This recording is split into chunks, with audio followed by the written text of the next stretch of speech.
मैया सम्मान योजना का 7,500 आना शुरू हो चुका है। जी हाँ, बहुत ही बड़ी खुशखबरी निकल कर आ चुकी है। 22 जुलाई बुधवार से जिन महिलाओं को पैसा नहीं मिला है उनको भी पैसा मिलने वाला है और 1,18,000 महिलाओं का नाम काटे गए हैं। जी हाँ, बहुत बड़ी खुशखबरी है, लेकिन इसी के साथ लाखों महिलाओं का नाम काट दिया गया है और राशन कार्ड में होने वाला है बड़ा बदलाव। अब अगर आपको राशन लेना है तो उसके साथ आपको जाति प्रमाण पत्र भी देना होगा और अगर आपने वो नहीं दिया तो राशन कार्ड बंद हो जाएगा। तो सब अपडेट की बात करते हैं इस वीडियो में। अगर आप चैनल पर नए हो तो सब्सक्राइब कर ले। तो सबसे पहले आप यहाँ पर ये मैसेज देखिए, 2500 रुपया क्रेडिट हो चुका है और तारीख देखिए 21/7/2026 को। मतलब सरकार अब भी पैसा भेज रहा है, प्रक्रिया जारी है और महिलाओं के खातों में पैसा आ रहा है। तो मुख्यमंत्री मैया सम्मान योजना इस समय सबसे ज़्यादा सवाल इसी को लेकर पूछा जा रहा है। पिछले कुछ दिनों से सोशल मीडिया पर लगातार ऐसी खबरें वायरल हो रही है कि कई लाभार्थियों के नाम सूची से हटाए जा रहे हैं। इसी वजह से बहुत सी महिलाएं परेशान हैं और उनके मन में एक ही सवाल है, क्या हमारा नाम भी कट सकता है? तो सबसे पहले आपको घबराने की ज़रूरत नहीं। सरकार समय समय पर विभिन्न योजनाओं में सत्यापन की प्रक्रिया करती है। इसका उद्देश्य ये सुनिश्चित करना होता है कि योजना का लाभ उन्हीं लोगों तक पहुंचे जो निर्धारित पात्रता को पूरी करती है। यानी जो महिलाएं सभी शर्तों को पूरा करता है उन्हीं महिलाओं को पैसा मिलेगा। यही कारण है कि कई जिलों में लाभार्थियों की रिकॉर्ड की जांच की जा रही है। तो अब सवाल ये है कि सत्यापन में किन किन बातों की जांच हो सकती है। आमतौर पर संबंधित विभाग ये देखता है कि आवेदन में दी गई जानकारी सही है या नहीं। जैसे हो गया लाभार्थी की पहचान सही है या नहीं, बैंक खाते की जानकारी सही है या नहीं, आधार और अन्य जरूरी विवरण सही तरीके से जुड़े हुए हैं या नहीं, परिवार और पात्रता तक संबंधित जानकारी रिकॉर्ड से मेल खाते हैं या नहीं। अगर इन जानकारियों में कहीं त्रुटि मिलती है तो रिकॉर्ड की दोबारा जांच की जा सकती है। इसलिए अगर आपके दस्तावेज सही है तो बिना वजह घबराने की ज़रूरत नहीं है। अब एक और सवाल, और जिन महिलाओं के खाते में अभी तक पैसा नहीं आया उन्हें क्या करना चाहिए? तो बहुत सी ऐसी महिला है जिनके खाते में अभी तक पैसा नहीं मिला, क्योंकि झारखंड के लगभग लगभग सभी महिलाओं को पैसा मिल ही गया, लेकिन अभी भी बहुत सारी ऐसी महिलाएं हैं जिनके खातों में अभी तक पैसा नहीं आया है। तो उनको क्या करना चाहिए? तो सबसे पहले अपने बैंक खाते की एंट्री अपडेट करवाइए। आपको अपना खाता अपडेट करवाना है।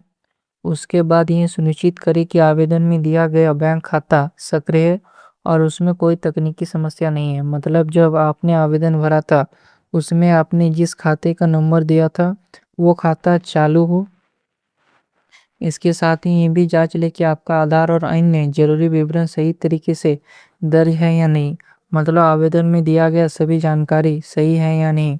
अगर सब कुछ सही है लेकिन फिर भी भुगतान नहीं आया है तो संबंधित विभाग या स्थानीय कार्यालय से जानकारी लेना सबसे उचित रहेगा। तो अब सोशल मीडिया पर एक और चर्चा चल रहा है कि कुछ महिलाओं को 2500 मिले, कुछ को 5000 मिले और कुछ को 7500 मिले। तो ध्यान रखिए, भुगतान की स्थिति अलग अलग लाभार्थियों और अलग अलग जिलों में अलग अलग हो सकती है। यदि किसी भुगतान या किस्त के बारे में जानकारी मिलती है तो उसकी पुष्टि आधिकारिक सूचना या विश्वसनीय स्रोत से जरूर करें। जी हाँ, अलग अलग जिलों में अलग अलग लाभार्थियों को अलग अलग पैसा मिलता है। ज़्यादातर महिलाओं को 7,500 मिले हैं, क्योंकि 3 किस्त का पैसा बाकी था तो उनको मिल चुका है। और बहुत सारे ऐसे जिले हैं जहाँ पर एक किस्त दे दिया गया था तो उनको अब सिर्फ 2 ही किस्त का पैसा मिल रहा है। ऐसे करके दिया जा रहा है और जिनको सिर्फ अभी 2500 ही मिला है तो आने वाले टाइम में उनको 5000 भी मिलेगा। तो कई बार सत्यापन पूरे होने के बाद ही भुगतान जारी किया जाता है, इसलिए जिन जिलों में प्रक्रिया पूरी होने में समय लग रहा है वहाँ भुगतान में देरी हो सकती है। जी हाँ, जिन जिलों में अभी तक भौतिक सत्यापन का काम पूरा नहीं हुआ है तो उनको पैसा मिलने में देरी हो सकता है। अब एक महत्वपूर्ण बात, अगर किसी का नाम सूची में दिख रहा है तो उसका मतलब हमेशा ये नहीं होता है कि वह स्थायी रूप से योजना से बाहर हो गया है। कई बार तकनीकी कारणों या सत्यापन के दौरान रिकॉर्ड अपडेट होने तक भी स्थिति बन सकती है। इस इसलिए बिना पूरी जानकारी के किसी निष्कर्ष पर ना पहुंचे। दोस्तों, सरकार का उद्देश्य पात्र लाभार्थियों तक योजना का लाभ पहुंचाना है। इसलिए अगर आप सभी शर्तों को पूरा करते हैं और आपके दस्तावेज सही है, तो घबराने की बजाय अपनी जानकारी की जांच करें और जरूरत पड़ने पर संबंधित कार्यालय से संपर्क करें। अब एक और बड़ा सवाल, आखिर किन शर्तों के आधार पर पात्रता की जांच की जा रही है? तो मुख्यमंत्री महिला सम्मान योजना की किस्त आखिर कब आएगी, किन महिलाओं को पहले भुगतान मिलेगा और किन कारणों से कुछ लोगों को पैसा अभी तक रुका हुआ है? तो दोस्तों, आप इस बात को अच्छे से समझ लीजिए। किसी भी सरकारी योजना में जब बड़े स्तर पर सत्यापन चल रहा होता है, तो अलग अलग जिलों में भुगतान की गति अलग हो सकती है। इसलिए अगर किसी दूसरे जिलों में भुगतान शुरू हो चुका है और आपके जिले में अभी तक नहीं हुआ है, तो केवल इसी आधार पर नहीं माना जा सकता कि आपका नाम योजना से हटा दिया गया, बल्कि अभी पैसा आना शुरू ही नहीं हुआ है। इसी वजह से सबसे पहले अपने दस्तावेज और आवेदन की स्थिति जरूर चेक करना चाहिए। तो अब बात करते हैं उन कारणों की जिनकी वजह से भुगतान देरी हो सकती है। तो सबसे पहला कारण है सत्यापन की प्रक्रिया पूरी न होना। जब तक संबंधित विभाग अपने रिकॉर्ड का मिलान नहीं कर लेता, तब तक कुछ मामलों में भुगतान लंबित रह सकता है। दूसरा कारण हो सकता है कि आवेदन में दी गई जानकारी और विभाग रिकॉर्ड में अंतर, जैसे नाम की स्पेलिंग, जन्म तिथि, बैंक खाते की जानकारी, आधार से संबंधित विवरण या अन्य जरूरी रिकॉर्ड में कोई गलती हो सकता है। तीसरा कारण है बैंकिंग से जुड़ी तकनीकी समस्या भी हो सकती है। कई बार राशि स्वीकृति होने के बाद भी बैंक स्तर पर प्रक्रिया पूरी होने में समय लग जाता है। इसलिए अगर आपके खाते में अभी तक पैसा नहीं आया है, तो सबसे पहले बैंक जाकर पासबुक अपडेट कराएं। इसके बाद संबंधित कार्यालय योजना से जुड़ी अधिकारियों से जानकारी लें कि आपके आवेदन की वर्तमान स्थिति क्या है। अब एक महत्वपूर्ण बात, कई महिलाएं पूछ रही है कि जिन लोगों को पहले 2500, 5000 या 7500 मिला था, उन्हें आगे भुगतान मिलेगा? तो इसका जवाब एक ही है, यह पूरी तरह योजना के नियम और पात्रता और सरकारी स्वीकृति पर निर्भर करता है। यदि आप पात्र लाभार्थी और आपका सत्यापन सफल रहता है, तो आगे की किस्तें के बारे में सरकार समय समय पर आधिकारिक जानकारी जारी करती है। इसलिए किसी भी निश्चित राशि या तारीख पर भरोसा करने से पहले आधिकारिक अपडेट जरूर देखें, जो मैं आपको बताता हूँ। इसलिए चैनल को सब्सक्राइब कर ले। अब पात्रता से जुड़ी बात करते हैं।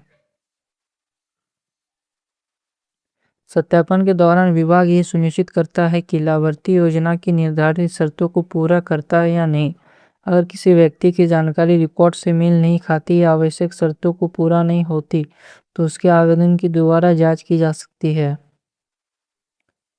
यही वजह है कि कई जिलों में सत्यापन पूरा होने के बाद ही भुगतान की प्रक्रिया आगे बढ़ाई जा रही है। अब मैं आपको एक ज़रूरी सलाह देना चाहता हूँ। अगर आपने आवेदन करते समय जो मोबाइल नंबर दिया था, वो अब बन चुका है या बैंक खाता बदल गया है या किसी ज़रूरी दस्तावेज सुधार हुआ है, तो संबंधित कार्यालय में जाकर जानकारी अपडेट करवाने में देरी ना करें। छोटी सी गलती भी भुगतान में अनावश्यक देरी का कारण बन सकती है। अब जान लेते हैं राशन कार्ड का जाति प्रमाण पत्र को लेकर क्या प्रक्रिया चल रही है और सबसे पहले आपको क्या करना चाहिए। तो सबसे पहले एक बात स्पष्ट कर दीजिए कि इस समय सबसे जरूरी काम अपने राशन डीलर से संपर्क करना। सोशल मीडिया पर कई तरह की बातें चल रही है, सभी लोगों को तुरंत दस्तावेज जमा करना होगा, लेकिन सही जानकारी आपको अपने क्षेत्र के जन वितरण प्रणाली यानी पीडीएस डीलर या संबंधित प्रखंड आपूर्ति कार्यालय से ही मिलेगी। अगर आपके नाम पर राशन कार्ड है, तो एक बार डीलर के पास जाकर ये जरूर पूछे कि क्या आपके परिवार का रिकॉर्ड अपडेट होना बाकी है या नहीं। कई जगहों पर डीलर का सूची उपलब्ध कराई जा रही है, जानकारी रहती है कि किन लाभार्थियों का विवरण अपडेट किया जाना चाहिए। आज भी बहुत से लोगों में ये भ्रम है कि अगर किसी महिला की शादी हो चुकी है, मायके का प्रमाण पत्र देना होगा या ससुराल का। तो इसी तरह कई लोगों के पास कई साल से बना हुआ ऑफलाइन प्रमाण पत्र है, उन्हें समझ नहीं आ रहा है कि वो मान्य होगा या बनवाना पड़ेगा। ऐसे स्थिति में सबसे सुरक्षित तरीका ये है, संबंधित सरकारी कार्यालय अपने डीलर से ही पुष्टि करे कि आपके मामले में कौन सा दस्तावेज स्वीकार किया जाएगा। अगर आपके पास ऑनलाइन जारी डिजिटल जाति प्रमाण पत्र उपलब्ध है तो उसे संभाल कर रखें। जिन लोगों के पास अभी तक प्रमाण पत्र नहीं है वे अपने प्रखंड अंचल कार्यालय या उपलब्ध ऑनलाइन सरकारी सुविधा के माध्यम से इसे बनवाने की प्रक्रिया की जानकारी ले सकते हैं।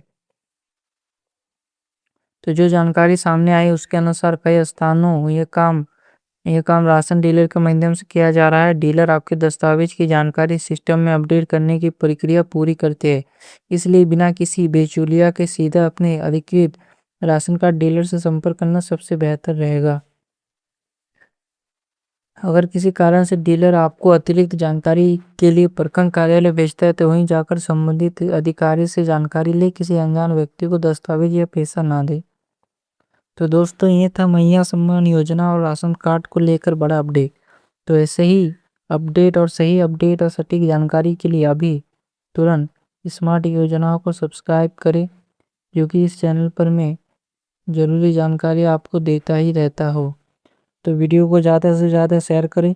जल्दी मिलते हैं और एक नई वीडियो के साथ, तब तक के लिए जय हिंद।